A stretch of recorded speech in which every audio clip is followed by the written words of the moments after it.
Hello and welcome. I'm Raymond Modulin, aka the Real Estate Monkey, and today, as you can see, I'm on the road again.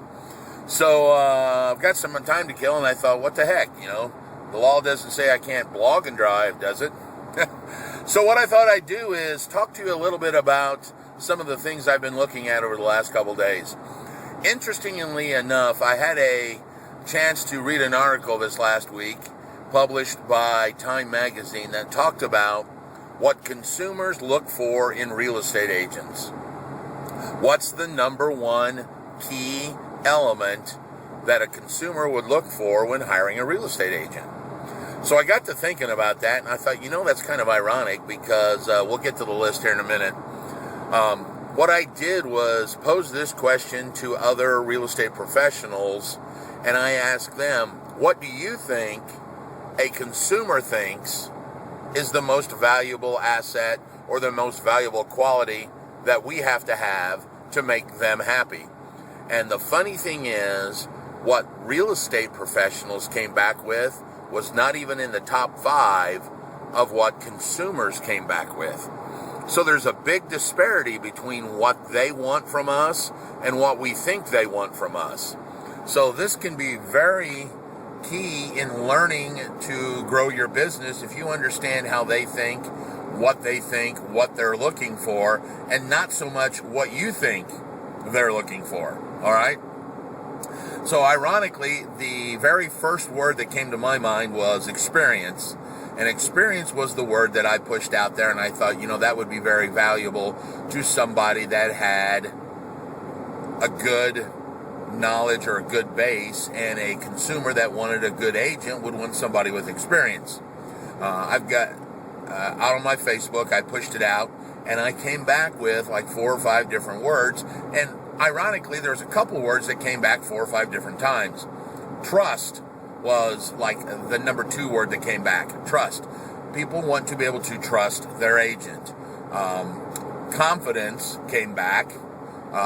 Empathy came back, and these were all supplied to me by other working professionals that I know in the business. So what we got here is experience, trust, knowledge, and empathy all came back as the key factors that we think a consumer wants from us. Now, you know what the number one answer a consumer wanted? Communication. Communication. They want to hear from you. They don't want to hear nothing. So what I tell my agents, and what we all should adopt, is if you've got nothing to tell your client, you should call them and tell them you have nothing to tell them. Ironically, that's probably a better phone call than no phone call at all. So I want you to take warning or take heed that consumers look for communication inside as the most valuable asset that we can give them. Not knowledge, not experience, not empathy, but communication.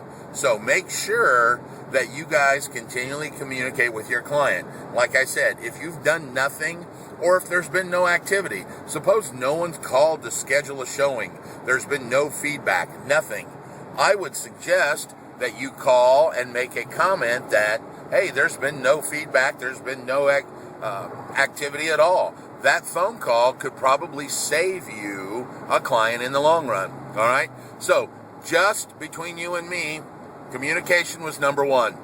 Didn't even make the top 5 that realtors put out that we thought was important to you. So for all you active guys out there and girls, make sure communication, make it your top priority to communicate with your clients. I would suggest that you do like a Talk Tuesday, something like that. Come up with a really cool, cute name and tell your clients every Tuesday, I'm going to call you and tell you what's happened.